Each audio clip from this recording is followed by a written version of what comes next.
Assalamualaikum warahmatullahi wabarakatuh. Perkenalkan, nama saya Fatih Hatruljana dari kelompok 1 yang beranggotakan Kasto, Sarah Leonita, Siti Sumarni, dan Supriyana. Di sini kelompok 1 akan membahas materi tentang struktur karya ilmiah.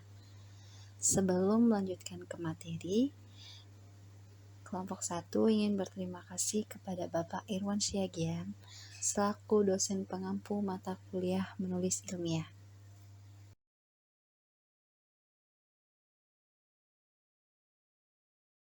Struktur karya ilmiah sendiri dibagi menjadi 6 bagian.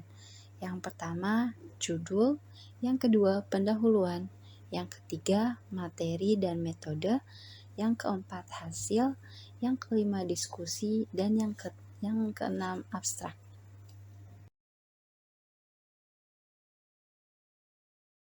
Baik, dilanjutkan dengan materi yang pertama, struktur karya ilmiah. Struktur karya ilmiah dibagi 6 bagian, yaitu judul, pendahuluan, materi dan metode, hasil, diskusi, dan yang terakhir abstrak. Pengertian karya ilmiah. Menurut Wahyu tahun 2001, halaman 61, karya ilmiah merupakan suatu karangan yang dapat diuji kebenarannya atau ilmiah jika karangan itu mengungkapkan permasalahan dengan metode ilmiah.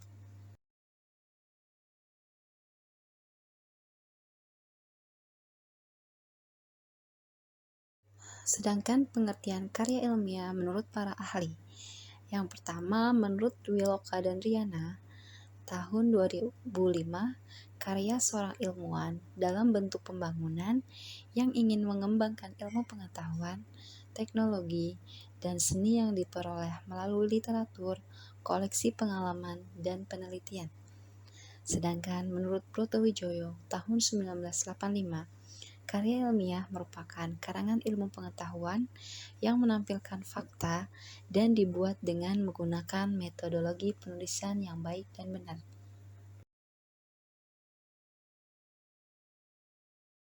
Jadi, dapat disimpulkan bahwa karya ilmiah merupakan suatu tulisan ataupun karangan yang didapat dengan ilmu pengetahuan dari berbagai hasil pengamatan dengan menggunakan metode ilmiah dalam penyusunannya.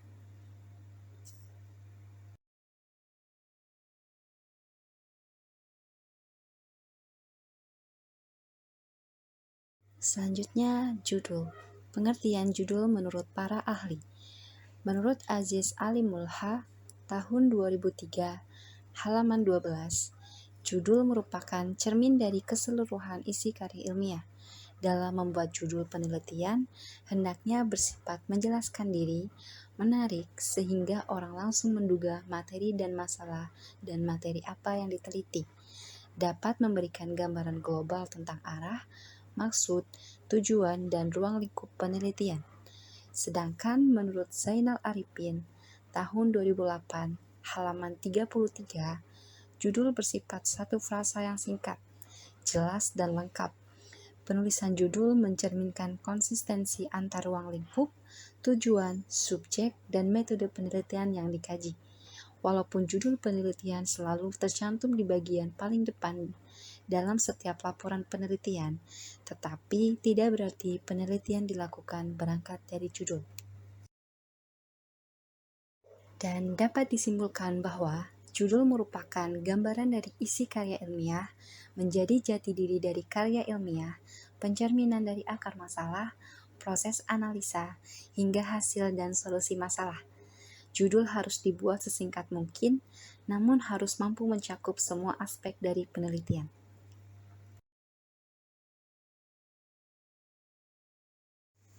Menurut Juliansah tahun 2006, dalam bukunya yang berjudul Metodologi Penelitian, beberapa syarat judul penelitian adalah sebagai berikut. Menyebutkan variabel penelitian. Variabel penelitian sendiri merupakan masalah utama dalam penelitian. Menyebutkan unit analisis penelitian.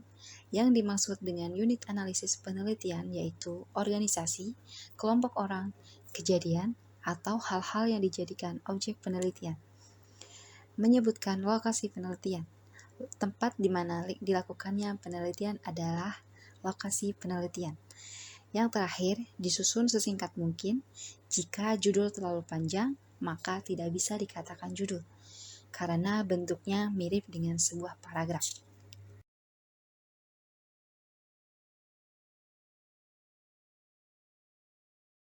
Menurut Al-Wabin, tahun 2021, dalam tulisannya menyampaikan bahwa dalam menentukan sebuah judul karya ilmiah, ada 3 poin yang harus diperhatikan dan dilakukan. Di antaranya sebagai berikut. Yang pertama, menentukan topik. Topik merupakan suatu permasalahan atau sesuatu yang khas, bersifat unik untuk ditulis, bisa dan layak untuk dipublikasikan, serta termasuk dalam kompetensi keahlian penulis. Yang kedua, menentukan tema. Topik masih mengandung hal yang umum, sementara tema akan lebih spesifik dan lebih terarah. Ibarat sebuah rumah, maka temanya ialah bagian dari rumah tersebut, antara lain pondasi, dinding, atau atap. Yang terakhir, menentukan fokus. Selanjutnya yaitu menentukan fokus. Fokus itu biasanya ada di dalam tema, tentang topik dan mengenai bidang ilmu tertentu. Lebih spesifik dari tema, karena terkadang tema masih luas wilayahnya. Sekilas dari tema dan topik itu tampak tidak ada yang menarik untuk dibahas atau dipermasalahkan. Untuk itu diperlukan penentuan fokus isi pembahasannya.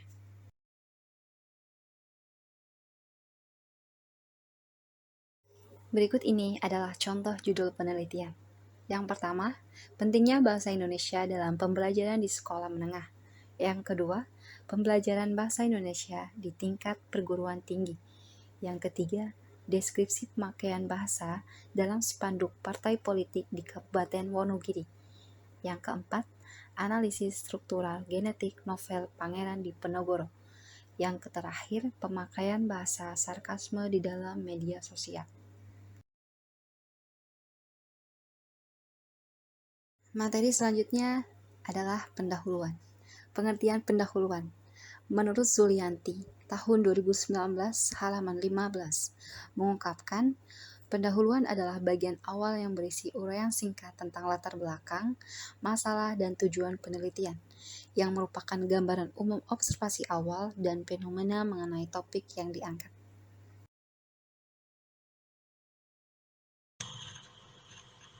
Intan 2019 dalam tulisannya menyampaikan pendahuluan diartikan sebagai metode menulis yang menyampaikan latar belakang masalah yang telah ditemukan. Menuliskan pendahuluan yaitu dengan menyampaikan ringkasan hasil penelitian sendiri, ditulis secara singkat atau padat dan jelas.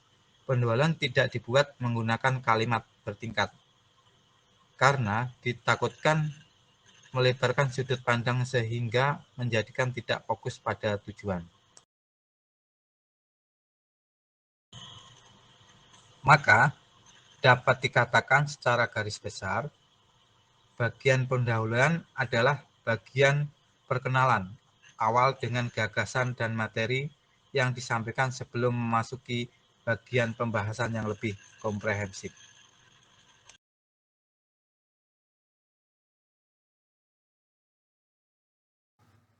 Bagian dari pendahuluan adalah latar belakang, rumusan masalah, dan tujuan penelitian.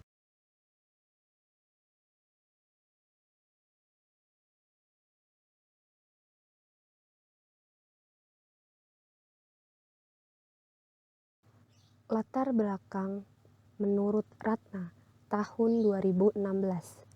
Latar belakang masalah adalah informasi yang tersusun sistematis berkenaan dengan fenomena dan masalah problematik yang menarik untuk diteliti. Sedangkan menurut Umar, tahun 2001, halaman 238, menyebutkan bahwa isi latar belakang masalah adalah sebuah informasi tentang suatu masalah atau peluang yang dapat dipermasalahkan agar ditindaklanjuti lewat penelitian, termasuk hal-hal yang melatar belakangnya.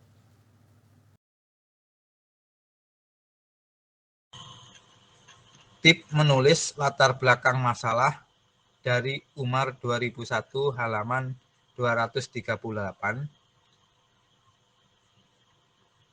Observasi, coba lihat di sekelilingmu atau coba selusuri media sosial. Dari situ kamu bisa menemukan sebuah masalah yang mungkin menarik minat kamu. Kedua yaitu identifikasi. Setelah menemukan masalah tersebut, coba cari tahu lebih dalam. Apakah masalah tersebut memiliki dampak yang besar atau kecil dan sebagainya. Yang ketiga yaitu analisis. Selanjutnya cari tahu bagaimana permasalahan tersebut, apakah kamu menemukan solusinya atau tidak.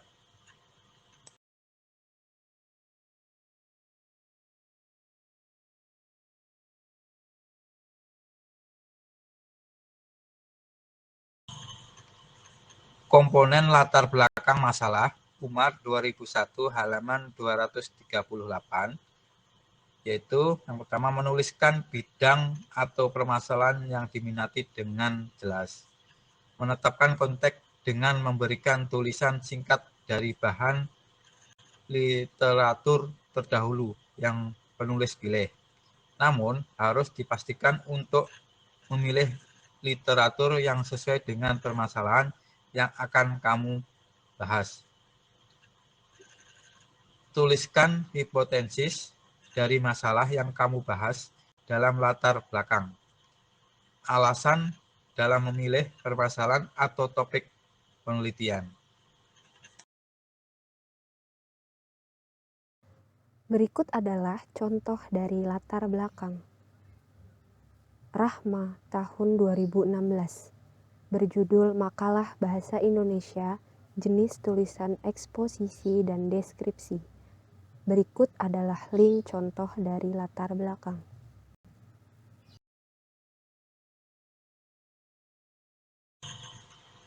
Rumusan masalah.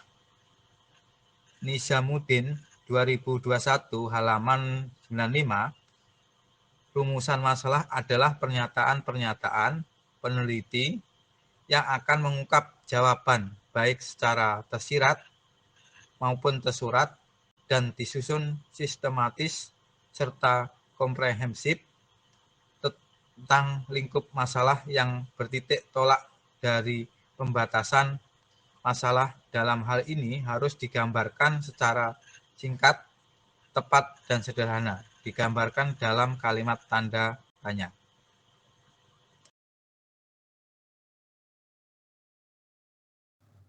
Berikut adalah contoh rumusan masalah. Rahma tahun 2016.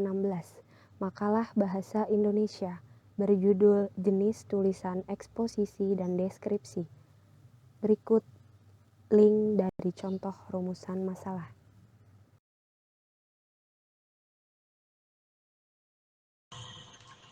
Tujuan penelitian Nizamuddin 2021 halaman 95 mengungkapkan sasaran yang ingin dicapai dalam penelitian atau isi dan rumusan tujuan.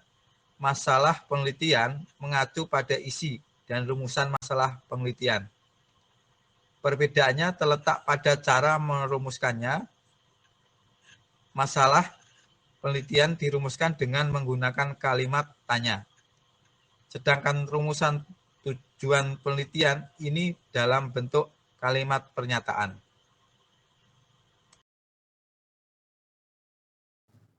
Berikut adalah contoh tujuan penelitian.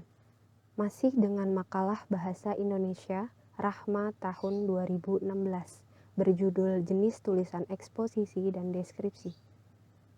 Berikut adalah link dari contoh tujuan penelitian.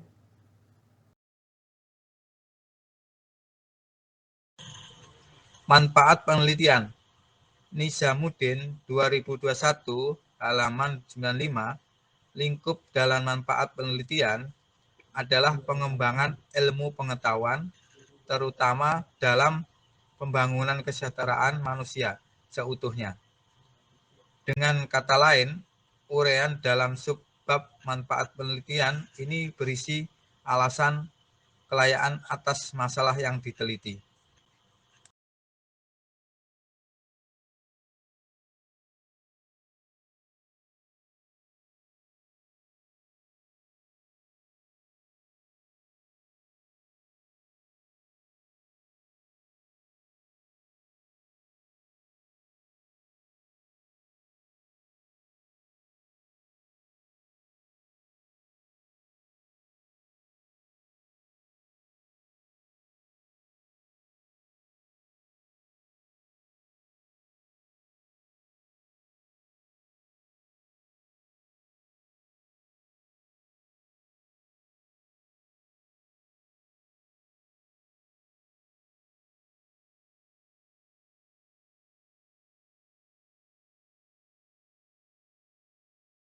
Bagian dari struktur karya ilmiah selanjutnya adalah materi. Materi adalah bagian isi, yaitu pembahasan mengenai topik masalah yang selanjutnya akan dilakukan penelitian. Menurut Azam, tahun 2021 halaman 35, materi berisi paparan mengenai isi dari pokok suatu karya ilmiah, terkait dengan rumusan dan tujuan yang telah disebutkan pada awal tadi. Penguatan dari paparan ini diperoleh melalui observasi, wawancara, dan hal lain yang dibahas dari berbagai sudut pandang. Beberapa sarana pembantu seperti tabel dan grafik diperlukan untuk memperjelas pernyataan ataupun sebuah data.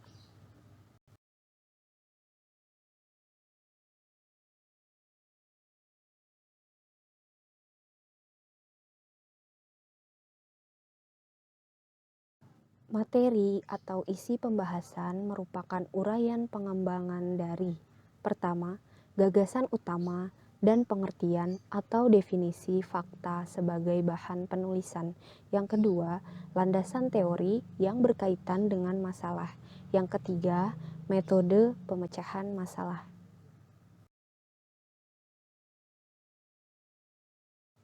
Sedangkan menurut Suyitno tahun 2012 halaman 23, pemaparan bahan pustaka atau bahan penulisan berupa rincian, contoh, penjelasan, fakta, definisi, angka, grafik, diagram, gambar, dan beberapa bahan yang lain.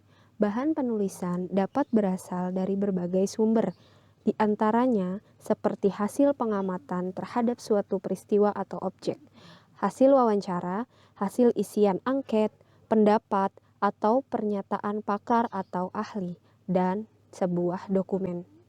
Berbagai sumber yang berupa dokumen diantaranya adalah buku-buku ilmiah, jurnal, laporan penelitian, majalah, surat kabar, data statistik, dan sumber-sumber lain dalam bentuk tulisan yang relevan dengan topik masalah yang dikembangkan.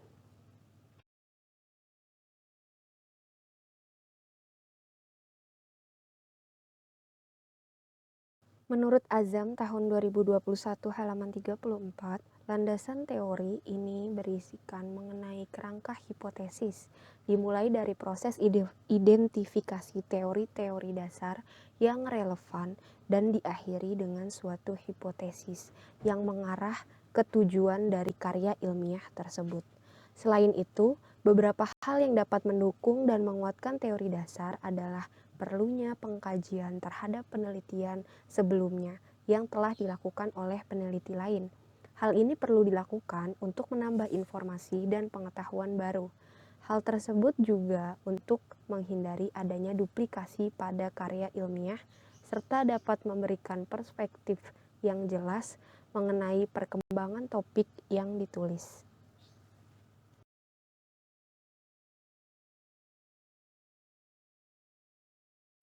Selanjutnya adalah metode. Menurut Pratama tahun 2021 halaman 34, metodologi merupakan prosedur atau tahap-tahap untuk melaksanakan sesuatu. Pada karya ilmiah, mulai persiapan, penentuan sumber data atau teori, pengolahan, sampai dengan hasil dan pelaporannya perlu dilaksanakan secara sistematis dan tercatat. Setiap karya ilmiah memiliki metode masing-masing tergantung pada tujuan karya ilmiah tersebut.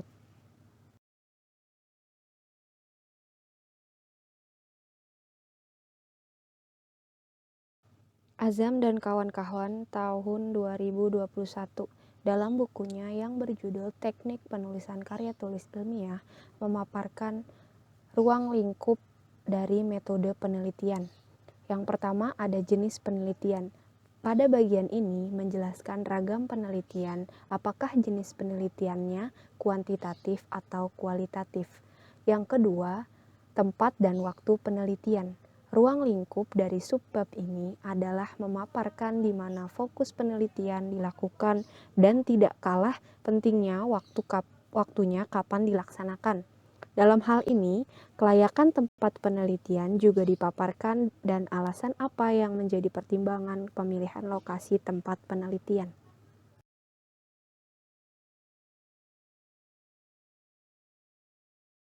Yang ketiga, populasi dan sampel. Populasi dan sampel dalam konteks ini adalah penentuan siapa saja yang dijadikan populasi dan sampelnya. Sebagai contoh sederhana, dalam penelitian kompensasi di perusahaan, maka tidak mungkin kita jadikan populasi semua karyawan, baik karyawan biasa sampai dengan pimpinan. Hal ini tidak mempresentasikan populasi apabila pimpinan tersebut juga terpilih menjadi sampel. Nah, sampel adalah bagian dari populasi yang kelak akan dijadikan responden dalam penelitian. Kaitannya dengan ruang lingkup penelitian bahwa sampel harus dipilih dengan ketentuan-tentuan yang berlaku, baik secara probabilitas atau non-probabilitas, dan hal ini harus diungkapkan dalam subbab ini.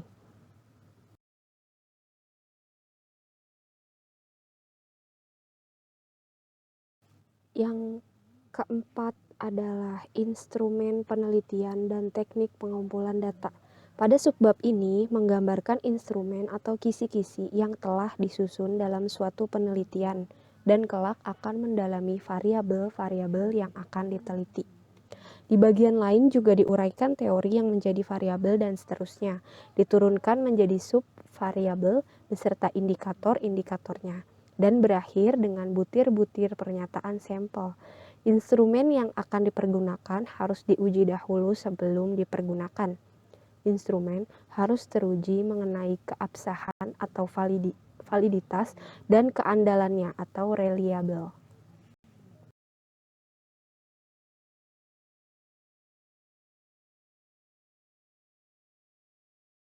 Yang terakhir adalah teknik analisis data.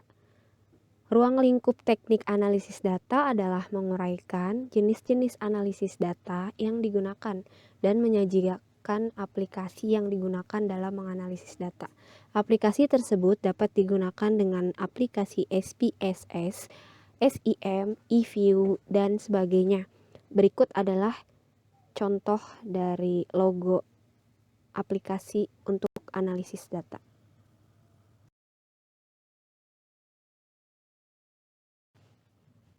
Selanjutnya adalah mengenai jenis penelitian. Jenis penelitian ini ada dua. Yang pertama penelitian kualitatif dan penelitian kuantitatif. Penelitian kualitatif menurut Meleong tahun 2007 halaman 6 yang memaknai penelitian kualitatif sebagai penelitian yang bertujuan untuk memahami fenomena yang dialami oleh subjek penelitian. Lebih pas dan cocok digunakan untuk meneliti hal-hal yang berkaitan dengan penelitian perilaku, sikap, motivasi, persepsi, dan tindakan subjek. Dengan kata lain, jenis penelitian tersebut tidak bisa menggunakan metode kuantitatif.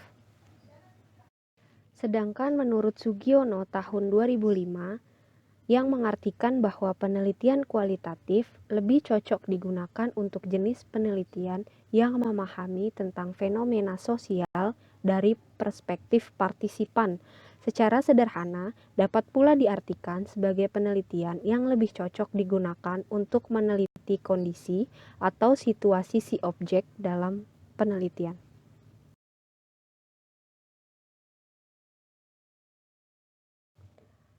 Jenis metode kualitatif menurut Sugiono tahun 2005. Pertama, fenomenologi. Fenomenologi merupakan penelitian yang berorientasi pada hasil filsafat. Filsafat yang dimaksud adalah upaya peneliti menggali informasi dengan cara mencari arti, makna secara esensinya. Secara sederhana dapat pula diartikan sebagai upaya untuk mencari pengalaman yang ada dalam kehidupan objek penelitian. Yang kedua adalah jenis metode dengan studi kasus.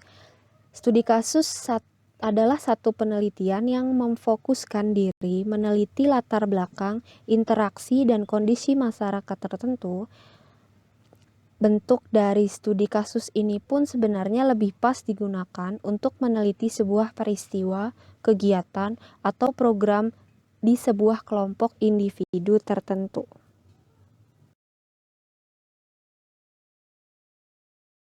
Metode yang ketiga adalah metode teori dasar.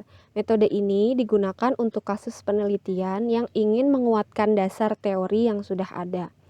Memilah mana fenomena yang dapat dikaitkan dengan fenomena inti dan mana yang tidak inti. Teknik pengumpulan data pada grounded theory dapat menggunakan studi lapangan, membandingkan, observasi, dan bisa juga dengan melihat situasi yang telah didasarkan pada penilaian. Yang keempat adalah metode historis, penelitian yang memfokuskan pada peristiwa masa lalu. Bisa juga diterapkan untuk meneliti sebuah rekonstruksi masa lalu. Metode historis lebih mudah diperoleh melalui catatan sejarah, atau bisa juga dengan cara lain, misalnya lewat artefak dan laporan verbal jika masih ada saksi hidup yang dapat dipertanggungjawabkan. Selanjutnya, metode penelitian kuantitatif. Menurut Sugiono 2017-8, metode penelitian kuantitatif dapat diartikan sebagai metode penelitian yang berlandaskan pada filsafat positivisme. Digunakan untuk meneliti pada populasi atau sampel tertentu. Pengumpulan data menggunakan instrumen penelitian.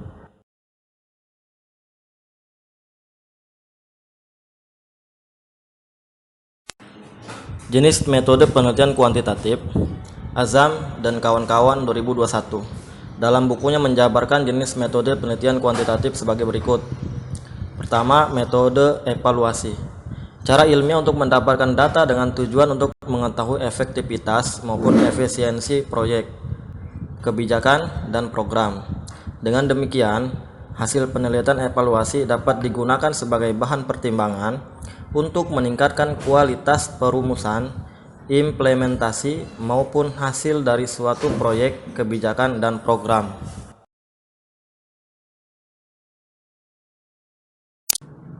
Yang kedua, metode penelitian survei.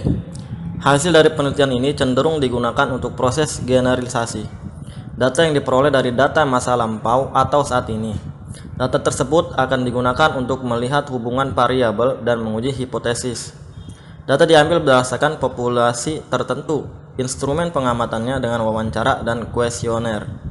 Yang ketiga adalah metode deskriptif. Metode untuk menggambarkan fakta-fakta sebenarnya tanpa adanya perlakuan apapun. Data yang digunakan berupa fakta bersifat kuantitatif maupun kualitatif. Jenis penelitian yang mendeskripsikan sejumlah variabel yang berkenaan dengan masalah dan unit yang diteliti antara fenomena yang diuji.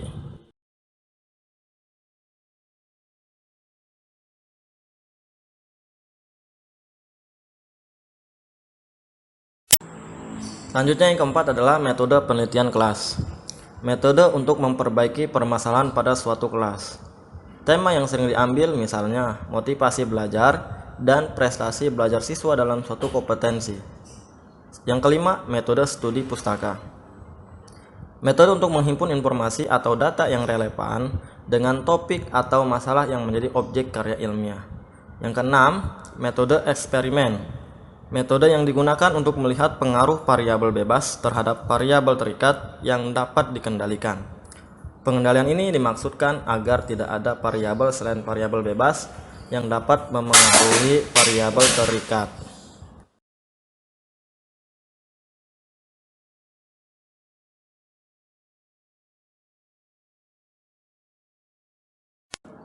Hasil penelitian Widiawati 2014-8. Dalam membahas hasil penelitian, maka harus selalu diingat bahwa tujuannya adalah membandingkan kesimpulan yang ditarik dari data yang dikumpulkan dengan hipotesis yang diajukan. Secara sistematik dan terarah, maka data yang dikumpulkan tersebut diolah, dideskripsikan, dibandingkan, dan dievaluasi yang kesemuanya diarahkan kepada sebuah penarikan kesimpulan. Apakah data tersebut mendukung atau menolak hipotesis yang diajukan.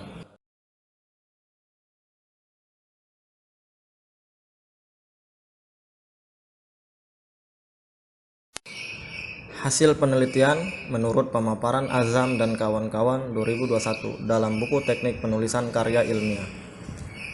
Deskripsi hasil penelitian. Lingkup kajian ini adalah hasil faktual data yang berkaitan dengan grafik dan tabel.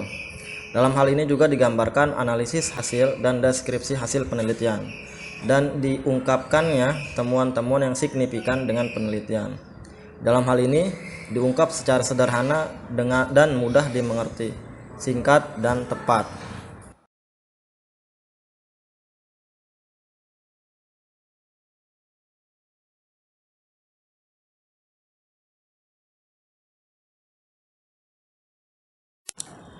Pembahasan penelitian Azam dan kawan-kawan 2021. Memverifikasi atau membandingkan temuan-temuan penelitian yang relevan dengan penelitian sebelumnya, yaitu daya dukung jurnal baik nasional maupun internasional bereputasi, dan teori-teori yang relevan sehingga ditemukan critical position penelitian mahasiswa dan kebaruannya. Kemudian, menafsirkan temuan penelitian, mengintegrasikan temuan peneliti ke dalam pengetahuan yang telah mapan, memodifikasi teori yang ada, atau menyusun teori yang baru. Selanjutnya, menjelaskan implikasi-implikasi atau landasan hasil penelitian, termasuk temuan-temuan hasil penelitian. Temuan akan lebih dipercaya bila didukung hasil penelitian orang lain dengan mencantumkan penemuan yang berbeda. Peneliti mampu menjelaskan teoritis maupun metodologis bahwa temuannya lebih akurat. Hayati 2019 dalam tulisannya menyampaikan pendapat WordPress, bagian hasil dari penelitian ilmiah mewakili temuan inti dari studi yang berasal dari metode yang diterapkan untuk mengumpulkan dan menganalisis informasi. Ini menyajikan temuan dalam urutan logis tanpa bias atau interpretasi dari penulis, menyiapkan pembaca untuk interpretasi dan evaluasi di bagian diskusi. Tujuan utama dari bagian hasil adalah memecah data menjadi kalimat yang menunjukkan signifikan terhadap pertanyaan peneliti.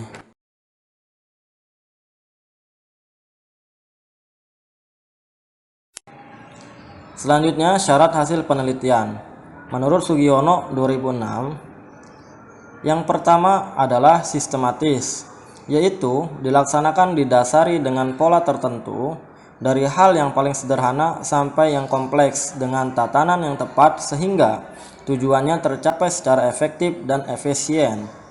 Yang kedua, terencana, yaitu dilaksanakan sebab terdapat unsur kesengajaan yang sebelumnya telah terkonsep berdasarkan dengan langkah-langkah pelaksanaannya. Sedangkan yang ketiga adalah mengikuti konsep ilmiah, yakni dari awal hingga akhir kegiatan penelitian harus sesuai dengan langkah-langkah tahapan penelitian yang telah ditentukan. Dan selanjutnya diskusi. Samani 2012 menyampaikan, diskusi adalah pertukaran pikiran atau sharing of opinion antara dua orang atau lebih yang bertujuan memperoleh kesamaan pandangan tentang sesuatu masalah yang dirasakan bersama.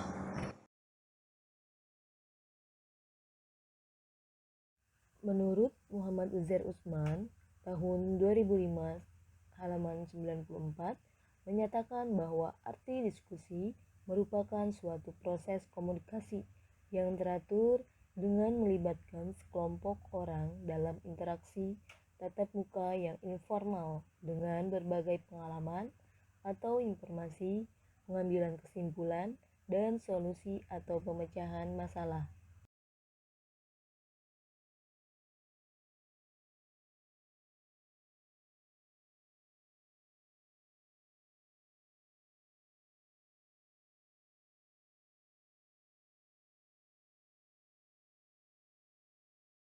Berikut ini ada beberapa syarat diskusi menurut Mardatila tahun 2010. Dalam tulisannya menyampaikan syarat diskusi menurut Hasibuan. Yang pertama, berlangsung 2 orang atau lebih. Yang kedua, berlangsung dalam interaksi tatap muka dengan mengemukakan media bahasa. Semua anggota memperoleh kesempatan mendengarkan dan mengeluarkan pendapat secara bebas langsung. Yang ketiga, mempunyai tujuan atau sasaran yang akan dicapai melalui kerjasama antar anggota. Yang keempat, berlangsung dalam suasana bebas, teratur, dan sistematis dengan aturan main yang telah disepakati bersama.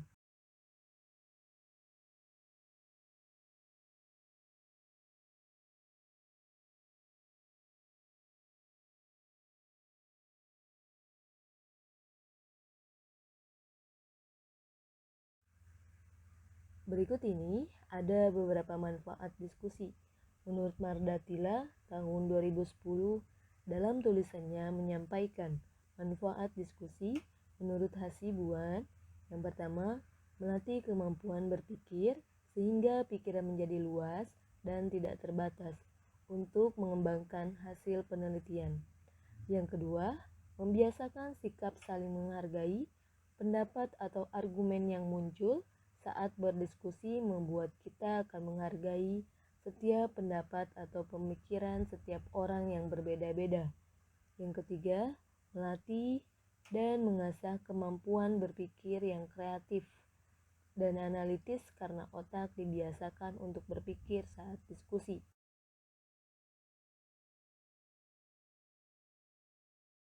Widiawati 2014 Tinjauan Struktur Penelitian, Penulisan Ilmiah dan Teknik Penulisan Ilmiah.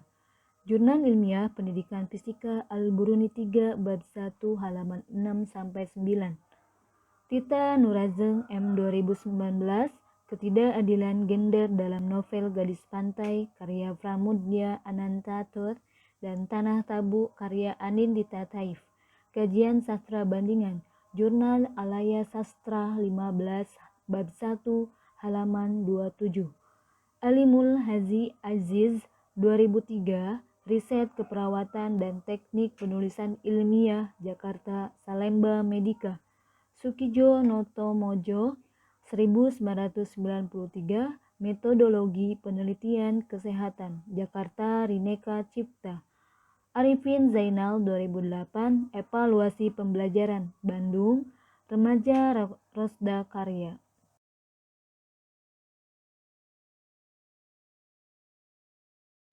Yang kedua, menurut Edwin Sujono tahun 2018 dalam bukunya menuliskan, abstrak merupakan suatu ringkasan yang lengkap dan menjelaskan keseluruhan isi artikel ilmiah. Abstrak umumnya disajikan dalam satu paragraf dan disarankan tidak lebih dari 200 kata. Beberapa jurnal mengizinkan sampai 400 kata. Abstrak ditempatkan pada bagian awal artikel ilmiah. Penulisan abstrak yang baik perlu dipertimbangkan mengingat bagian ini merupakan bagian artikel yang dibaca setelah judul.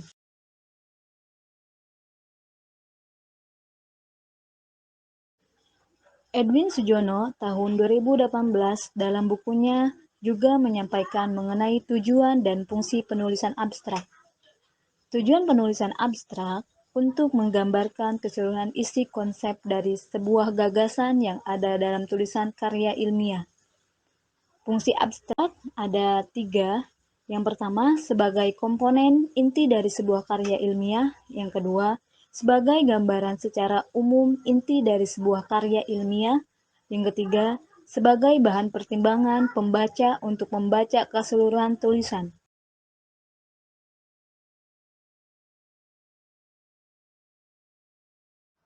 Teknik penyusunan abstrak. Menurut Firdaus Fahri, tahun 2018 ada beberapa teknik penyusunan abstrak.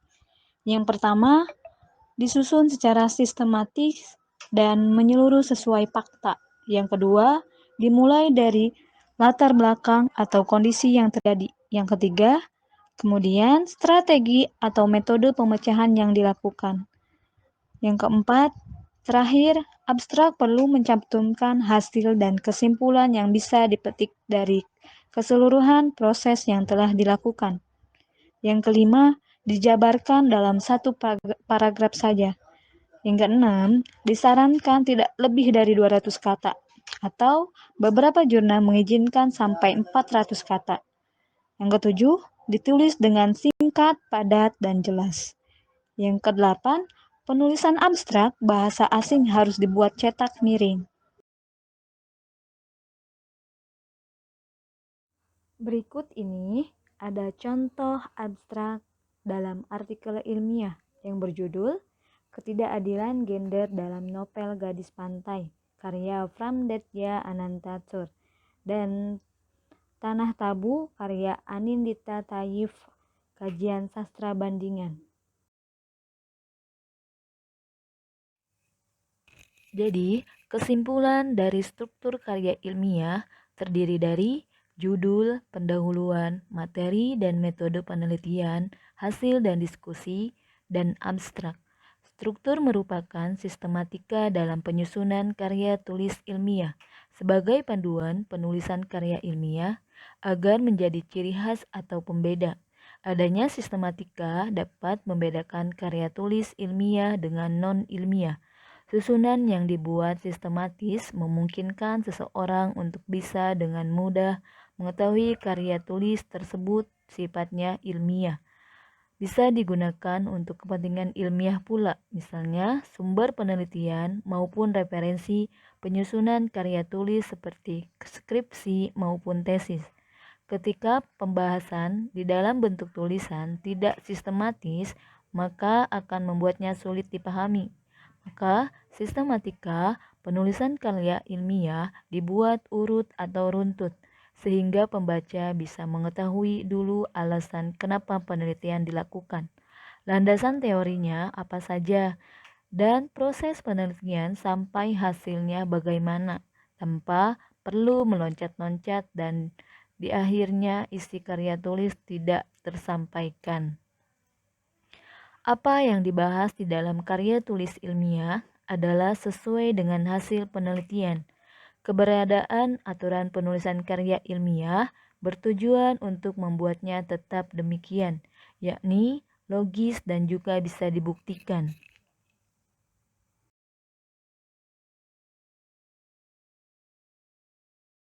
Berikut ini adalah referensi-referensi struktur karya ilmiah. Ada Wibowo Wahyu 2001, Manajemen Bahasa Perorganisasian Karangan Pragmatik dalam Bahasa Indonesia untuk Mahasiswa dan Praktisi Bisnis, Jakarta, Gramedia Pustaka Utama. Arifin Zainal 2008, Dasar-Dasar Penulisan Karya Ilmiah, Jakarta, PT Grasindo. Zulianti Amelia dan Nuriana Harahaf 2019, Karya Tulis Ilmiah dan Publikasi, Yogyakarta The Publics.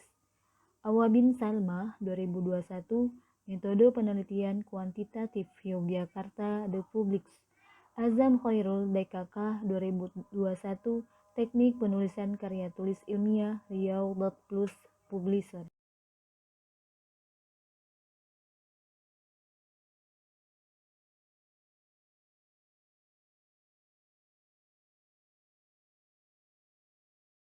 Widiawati 2014, Tinjauan Struktur Penelitian, Penulisan Ilmiah dan Teknik Penulisan Ilmiah. Jurnal Ilmiah Pendidikan Fisika Al-Buruni 3 bab 1 halaman 6-9. Tita Nurazeng M 2019, Ketidakadilan Gender dalam Novel Gadis Pantai, karya Pramudya Anantatur, dan Tanah Tabu, karya Anindita Taif. Kajian Sastra Bandingan, Jurnal Alaya Sastra 15 bab 1 halaman 27. Alimul Hazi Aziz 2003, Riset Keperawatan dan Teknik Penulisan Ilmiah, Jakarta, Salemba Medica. Sukijo Notomojo 1993, Metodologi Penelitian Kesehatan, Jakarta, Rineka Cipta. Arifin Zainal 2008, Evaluasi Pembelajaran, Bandung, Remaja Rosda Karya.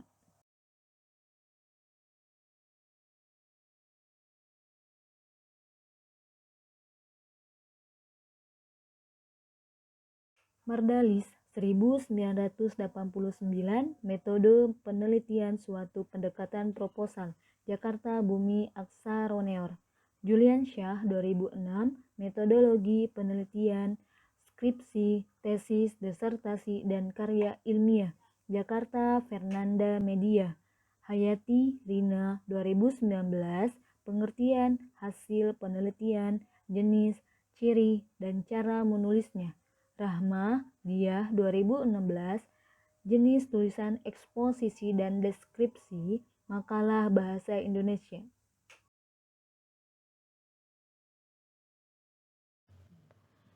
Sekian pemaparan mengenai struktur karya ilmiah dari kami kelompok 1, kelas X7C, Prodi Pendidikan Bahasa Indonesia, Universitas Indraprasta, PGRI. Mohon maaf apabila ada kesalahan dan kekurangan dari ulasan materi yang kami sajikan. Semoga dapat bermanfaat dan menjadi bahan belajar kita bersama. Jangan lupa like, share, dan komen ya. Wassalamualaikum warahmatullahi wabarakatuh.